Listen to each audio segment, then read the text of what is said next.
ஓம் தத்புருஷாய வித்மகே வக்ரதுண்டாய தீமஹி தன்னோ தந்தி பரசோதயாத். குரு பிரம்மா குரு விஷ்ணு குருதேவோ மகேஸ்வரராய. நெக்ஸ்ட் ஜென் நேர்கள் அனைவருக்கும் கோடான கோடி நமஸ்காரங்களை தெரிவித்துக் கொள்கிறேன். இது ஆண்டவனின் அரிய அற்புத படைப்புக்கள். பிரம்மனால் எழுதப்பட்ட உங்க தலை எழுத்து. இந்த ஆணி மாதம் உங்களுக்கு என்ன தலையெழுத்து பிரம்மன் எழுதியிருக்கிறார்? இது ஆணி மாத பலன்கள். பிரம்மனால் எழுதப்பட்ட உங்க தலையெழுத்து ஒருபோதும் தப்புவதில்லை, தவறுவதில்லை. அதை சரியாக பிரம்மனுடைய தலை விதியை சரியாக கணித்து சொல்வது எங்களுடைய கடமை. ஆக இந்த இறைவனுடைய படைப்புக்கள் ஒவ்வொரு கிரகங்களும் ஒவ்வொரு ராசி கட்டத்தில் இருக்கும் பொழுது என்ன விதமான யோக பலன்களை உங்களுக்கு கொடுக்கும். ஒவ்வொரு மாதமும் ஒவ்வொரு கிரக நிலைகள் மாறிக்கொண்டிருக்கிறது. இந்த மாற்றத்தினால் உங்களுக்கு ஒவ்வொருவருக்கும் என்ன ஏற்றங்கள் ஏற்பட போகின்றது, யாருக்கெல்லாம் ஏமாற்றங்கள் ஏற்பட போகின்றது, எதில் நீங்கள் எச்சரிக்கையாக இருக்க வேண்டும், எதில் நீங்கள் சாதிக்க வேண்டும், எந்த பிரச்சனையிலிருந்து தள்ளி நிற்க வேண்டும், எதை சரியாக செய்தால் இந்த மாதம் எந்த காரியத்தை நீங்கள் சரியாக செய்தால் மிகப்பெரிய முன்னேற்றத்தை அடைய முடியும், எது சாதகமாக இருக்கிறது, உங்களை சாதிக்க சொல்லக்கூடிய கிரக அமைப்புகள் என்ன, நீங்கள் ஒரு வெற்றி சாதனையாளராக ஆவீர்களா, உங்கள் லட்சியங்கள் நிறைவேறுமா, உங்கள் முயற்சிகள் வெற்றி அடையுமா, என்ன காரியத்திற்காக நீங்கள் முயற்சி செய்கிறீர்கள் என்று ஒவ்வொரு விஷயங்களும், உங்களுடைய பொருளாதார பிரச்சனைகள் என்ன, கடன் பிரச்சனைகள் என்ன, தொழில் கடன்கள் முயற்சிக்கிறீர்களா, இல்லை வீடு வாங்க முயற்சிக்கிறீர்களா, இல்லை திருமணத்திற்கு முயற்சிக்கிறீர்களா, இல்லை புத்திர தோஷம் ஏற்பட்டு அதற்கான முயற்சிகளை ஈடுபடுகிறீர்களா என்று எல்லாவித யோகங்களையும், ஒரு சொத்து வாங்கிறது, இடம் வாங்கிறது, அதுக்கு ஏற்பட்ட தடைகள், வீடு இடத்தின் மேல் ஏற்பட்ட பிரச்சனைகள், கடன் பிரச்சனைகள், கணவன் மனைவி பிரச்சனைகள், இப்படி எல்லாவித பிரச்சனைகளுமே இங்கே ஒவ்வொரு விஷயமாக தெளிவாக உங்களுக்கு ஏற்படுகின்ற பிரச்சனைகளை பற்றி பார்க்க போகிறோம். சரிங்களா? எல்லா ராசிக்குமே தெளிவாக பார்க்க போகிறோம். நல்லா பொறுமையாக டிக் பண்ணாமல் பாருங்கள். இது உங்கள் வாழ்க்கையை உயர்த்துவதற்கும் உங்கள் பிரச்சனையை தீர்ப்பதற்குமே இந்த நிகழ்ச்சி. இது வெறும் பேச்சுக்காக அல்ல. நிச்சயமாக உறுதியாக பிரம்மன் போட்ட விதியை, உங்க தலையெழுத்தை இங்கே சரியாக கணித்தால் சரியாகவே நடக்கும். உங்கள் பிரச்சனைகளை சரியாகவே, அந்த பிரச்சனைகள் தீர்வதற்கான வழிகளை உருவாக்கினால் கண்டிப்பாக சரியாகவே அந்த பிரச்சனைகள் தீரும். அது மாற்று கருத்தே இல்லை.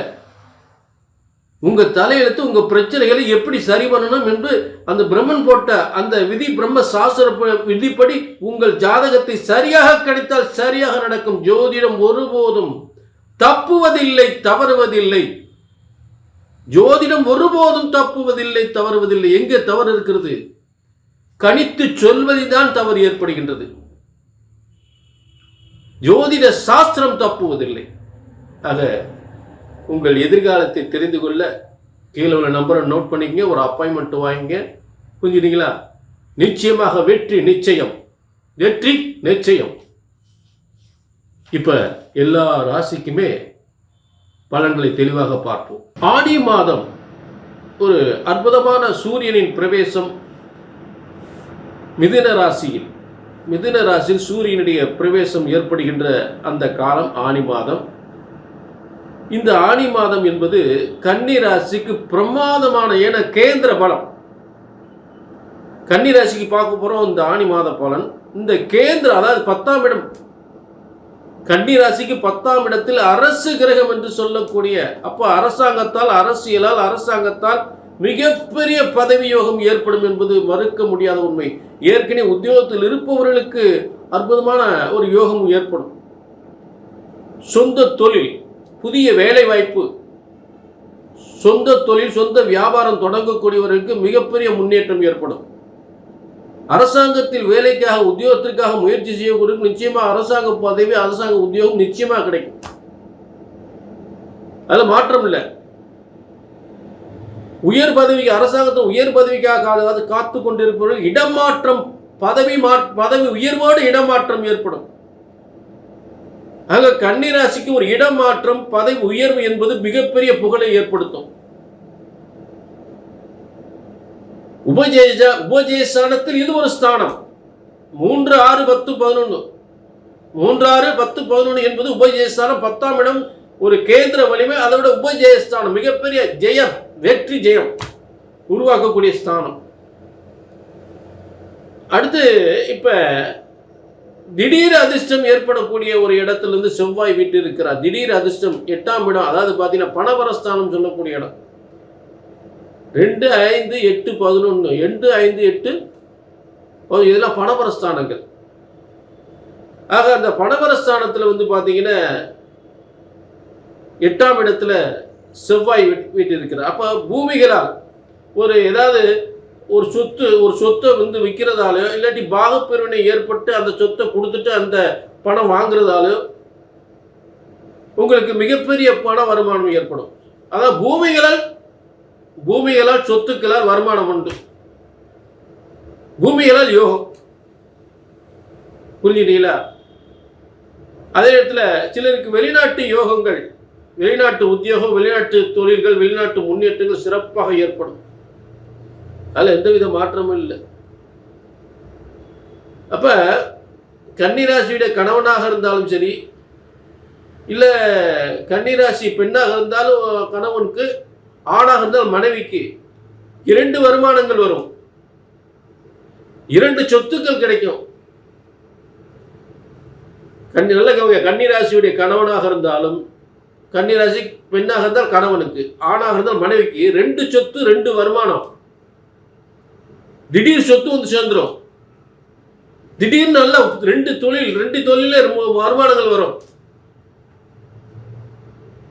2 பத்திரம் போடுவாங்க. 2 பத்திரம் டாக்குமெண்ட், 2 டாக்குமெண்ட் பத்திரம் போடுறது, 2 சொத்துக்கு பத்திரம் போட்டு வைக்கணும். ஆக 2 சொத்துக்கள், 2 வருமானங்கள் ஏற்படக்கூடிய காலம் கன்னிராசிக்கு. புரியுதாக இப்படிப்பட்ட ஒரு அற்புதமான யோகங்கள் இந்த ஆனி மாதம் அரசு கிரகம் என்று சொல்லக்கூடிய ஒரு பிரகாசமான வாழ்க்கையை உருவாக்கக்கூடிய கிரகம் ஆனி மாதத்தில் அது கன்னிராசி கேந்திரத்தோடு மேலும் ஆட்சி பெற்ற புதனோடு சேர்ந்திருக்கும் பொழுது ஒரு நல்ல புகழான வாழ்க்கை, ஒரு நிர்வாகம், ஒரு வாத்தியார் வேலை, ப்ரொஃபஸர் வேலை, இந்த மாதிரி கல்வித்துறை சார்ந்தது, இல்லை பெரிய கல்வித்துறையை உருவாக்குவது, ஒரு கல்வி சாலைகள் பள்ளிக்கூடம் கட்டுறது, காலேஜ் கட்டுறது, இந்த மாதிரி எல்லாம் வந்து மிகப்பெரிய முன்னேற்றம் ஏற்படும். ஆக கன்னி ராசிக்கு 7ஆம் இட சனி ஒரு வகையில் துன்பத்தை ஏற்படுத்தினாலும் அதை விட அதிகமான யோகங்கள், மிகப்பெரிய கோடீஸ்வர யோகம், மிகப்பெரிய லட்சாதிபதி யோகம். ஏன்னா லாபஸ்தானத்தில் வந்து குரு உச்சம் பெற்று இருக்கிறார். 4, 7க்குரிய லாபஸ்தானத்தில் உச்சம் பெற்றிருக்கும்போது பதவி, சொத்து, வீடு, வாசல், பதவி யோகம், சொத்து யோகம், திடீர் அதிர்ஷ்டம், திடீர் லாட்டரி யோகம் உறுதியாக உண்டு. மாற்று கருத்தே இல்லை. இந்த ஆணி மாதம் மிக பிரகாசமான மாதமாக கன்னி ராசிக்கு அமைய போகிறது. நல்லா கவனிங்க. இது உண்மையா, எந்த அளவுக்கு உண்மை அப்படின்றத உங்க சுய ஜாதகத்தை பார்த்துக்கணும். என்ன பொறுத்தவரை நான் சொல்ற உறுதி, ஜோதிட சாஸ்திரம் ஒருபோதும் தப்புவதில்லை, தவறுவதில்லை. பிரம்மன் போட்ட உங்க தலையெழுத்து, பிரம்மன் உங்களுக்கு போட்ட தலையெழுத்த உங்கள் ஜாதகத்தை சரியாக கணித்தால் சரியா நடக்கும். ஏனென்றால் ஜோதிட சாஸ்திரம் ஒருபோதும் தப்புவதில்லை, தவறுவதில்லை. அதை கணித்து சொல்வதுதான் தவறு ஏற்படுகின்றது. அப்ப அந்த தவறு இங்க வரக்கூடாது என்பதுதான் திரும்ப திரும்ப ஒவ்வொரு முறையும் நான் இங்கே சொல்லிக் கொண்டிருக்கிறேன். டோன்ட் வரி, உங்கள் எதிர்காலம் வெற்றி நிச்சயம். கீழே நம்பருக்கு நோட் பண்ணிங்க, ஒரு அப்பாயின்மெண்ட் வாங்கிக்கலாம்.